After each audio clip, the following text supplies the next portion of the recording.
This is kind of meant to be a follow-up to my video I made a couple days ago. And that one was about first sin, or basically where the bifurcation of what is meant by duality,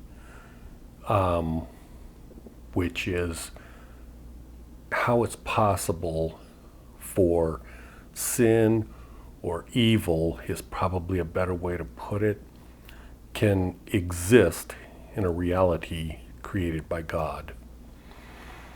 And it's not like I would say it's misunderstood by all the faiths and religions of the world, including Sanatana Dharma and Buddhism and everybody else, but it's just not understood. So it's not like it's misunderstood, it's simply not understood. And the reason it's not understood is it's on purposely not understood, not by the people or the living human beings that are of these different faiths and everything, but it is intentionally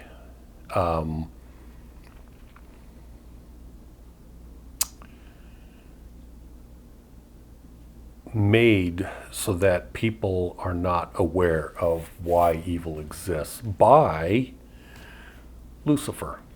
Now, Lucifer has different names in Hinduism, or Sanatana Dharma, or Buddhism, or whatever, but you know what I mean.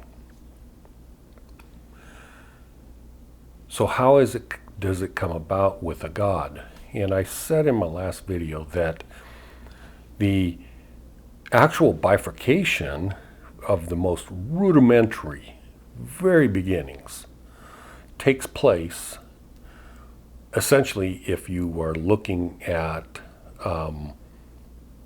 the Christian Bible. It would be in the second verse of Genesis, of the first chapter. And that is, and God separated the light from the darkness. Well, that separation is assumed to mean something like it's light today and it'll be dark tonight and blah, blah, blah. But that's not what it means at all. I mean, that's just so simple. I mean, no, that's not what it means. That's just crazy. What it means is separating the light from the darkness is the bifurcation that takes place. If you see reality as light, that's a bifurcation of darkness. Darkness, at that point in existence, is not meant to be evil or wrong or anything else.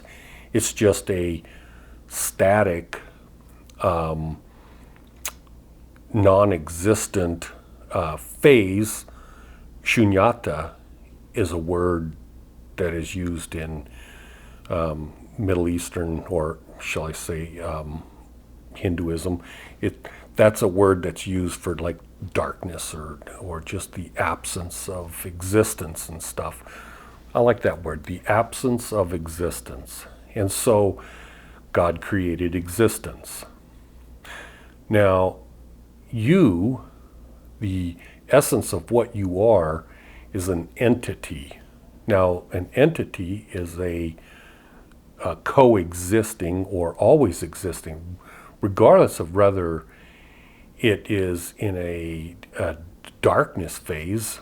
It doesn't matter. Darkness means just the lack of existence. So you existed in a state of non-existence until God shed his light. But God shed his love. So what is it? Is it light or love? Well, recorded in the Bible, it's light. Well, that's just one way to look at it. Jesus happened to look at it as love. The first experience of God, the very first existence perceived, by the non-existent entities. The very first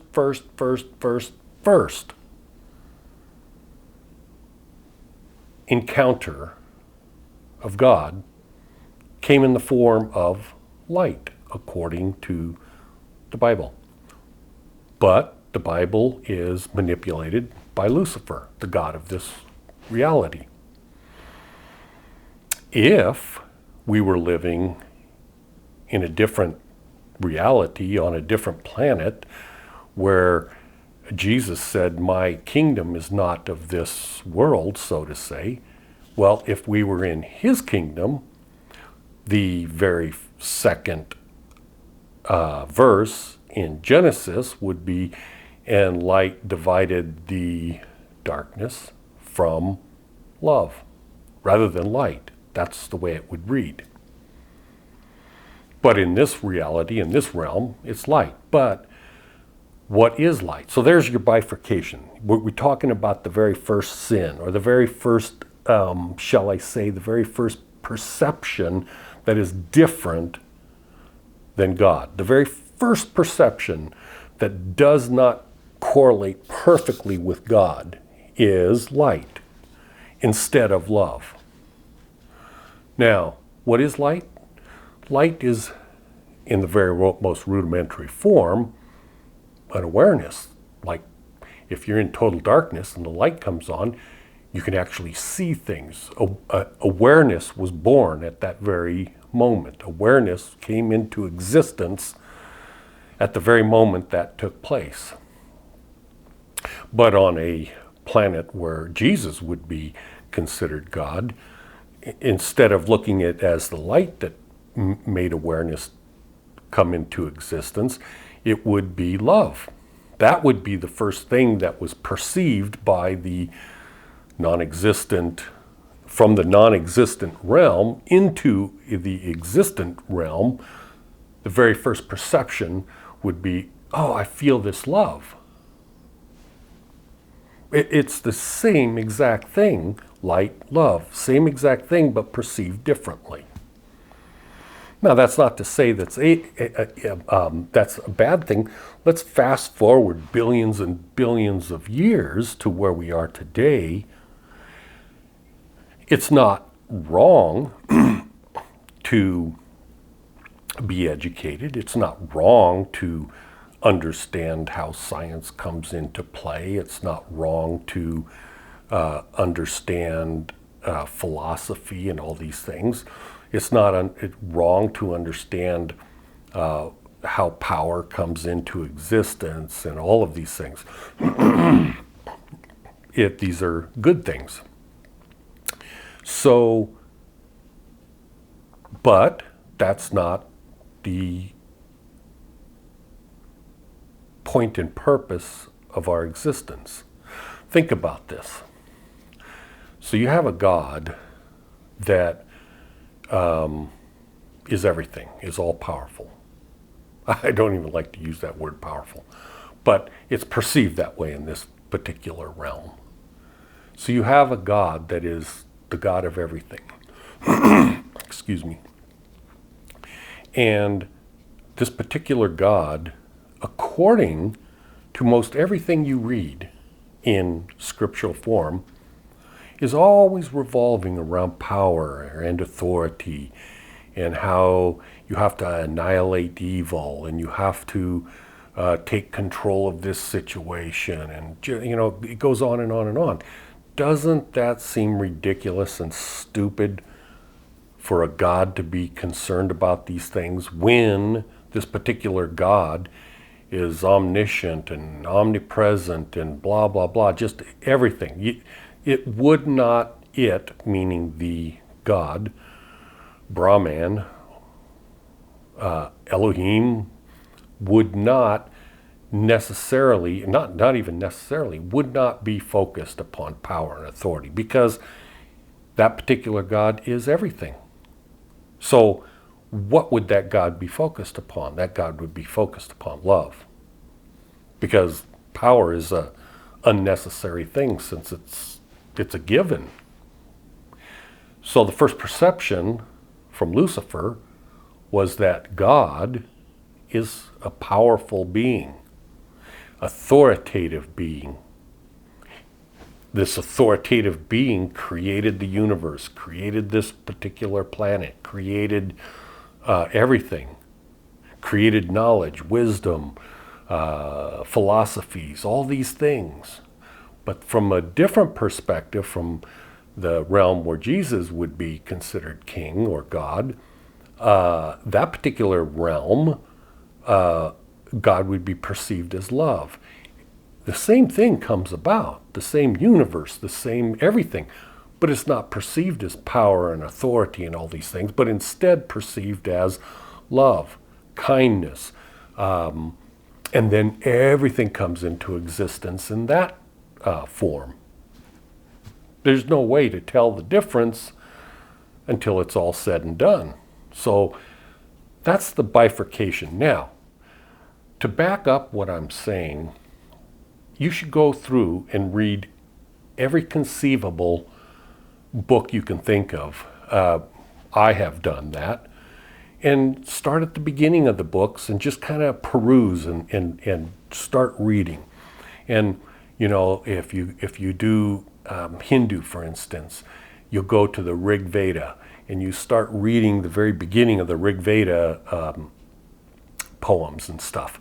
And it's always based upon power and how to control this and that and everything else. And why? Because it's been tampered with. I'm not saying that the original writers of the from the Sanskrit into the Rig Veda some 5,000-6,000 years ago, I'm not saying that they were satanic evil people. All I'm saying is that what they wrote down was changed and converted over the next several thousand years to where it's tweaked ever so little here and there to throw people off. That's just the way it is. I know it sounds, well, I'm not even going to say it sounds crazy. It's the fact. Now you read that. You read every Veda there is. You read everything. It's always the same thing. I went into, what is it called? The Sumerian cuneiform, which is even predates the Rig Veda. And that's an interesting read. And that one deals with power in the form of governments and kings. And they dealt with gold and silver and all that kind of stuff to gain their power and authority over people and everything. Well, I don't believe the Sumerians were evil some 8,000-9,000 years ago either, but their writings have been perverted, if you will, and changed over the course of thousands of years, dealing with only kings and powers. And so you read the Holy Bible and the Old Testament, you start on that, and it's always about power and authority and how they had to go to this particular land and kill all these people because God told them to kill everyone, and every man, woman, and child, and their dogs and cats and everything else. Just kill them all, annihilate them, and that's the will of God and everything. Well, I don't believe that was the case for the most part, but that's the way it is written. Funny how when you read the starting of the New Testament, now I'm not saying the New Testament hasn't been perverted just as badly, but read in the New Testament and start with certain things about how it talks about Jesus. And automatically you're going to see a difference between every cotton-picking scripture or sacred writing or anything you find anywhere on the planet Earth, and you start on about Jesus, and it will be, and love of God this, and love that, and I don't even know how many times it talks about love in there, but it's always based upon love. Now, yes, it's perverted too and changed over the course of the past couple thousand years, but nevertheless, the main flavor or the main guts of the content always revolves around love. And that's because when Jesus created himself into existence, just like Lucifer and you and everybody else, he saw God as love. And so fast forward billions of years, and that is the difference. Now, why are we living in this hellish existence if we are love-based? Why are we here? We're here because we signed up for it. That's exactly why we're here. And it is a testing ground.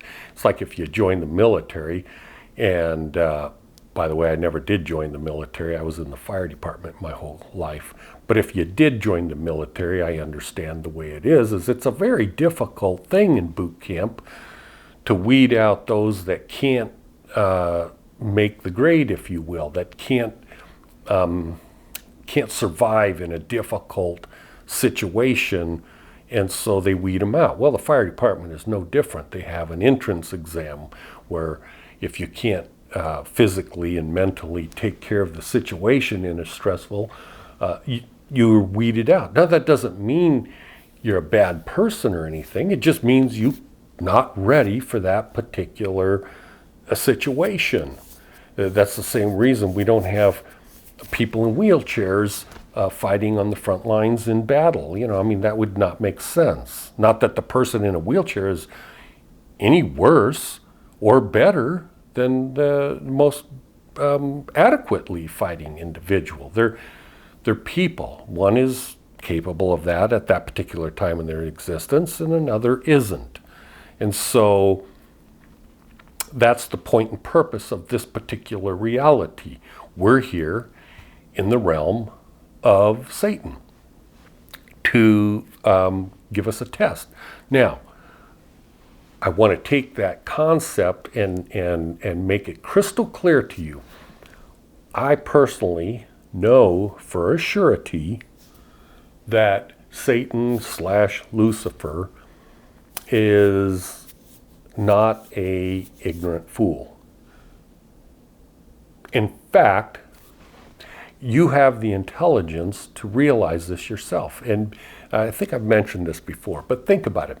If you have a particular individual that is literally co-equal with Jesus, the God of this world, we're talking about a personage or an archetype that has been doing this for a long time.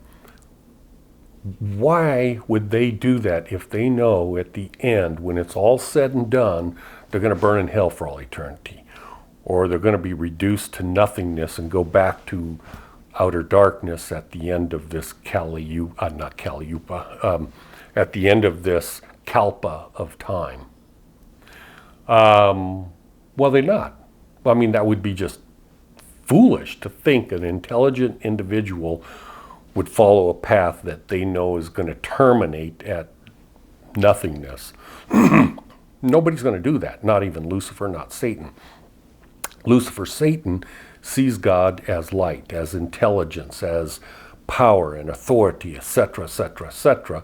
And so this individual is doing their best to either reconnect with God in the end, because neither Jesus or Lucifer has had one-on-one with God, because that just doesn't happen. When it's all said and done, if you have realized God to be exactly like God, then you become one with God. If, on the other hand, you realize God as a personage of power and authority and rigidness, and then when you compare that to God, according to Christianity, Judgment Day, if you will, if you compare that particular God with what you thought God was, and it's like, oh my gosh, that's not what God was. God was love and compassion and all that kind of stuff. Well, you missed the mark. You're wrong. You're evil. Blah, blah, blah, blah, blah. And so you're not going to hell. You just go back to outer darkness, prepared to do it over again, I suppose, in the next kalpa of time, because you can't be snuffed out of existence, because you're eternal. So maybe you try out again in the next kalpa of time, and maybe enough people have talk to the individuals that they see things a little differently in the next time. I don't know that for sure. I just know that there is no end to your reality. So I wanted to make that clear in this particular video because I don't think I did in the last one. There's just too much stuff to cover. And I will try to throw in a little bit of my artwork that I do. I'm passionate about woodworking and metal welding and building stuff and all that kind of stuff. I'll see if I can throw some pictures into this video, but it's me by myself, and I self-teach myself everything, and I play with cameras and everything. It's a hobby. I enjoy doing this kind of stuff. Anyways, I hope you have a good day, and thank you very much for watching. Bye.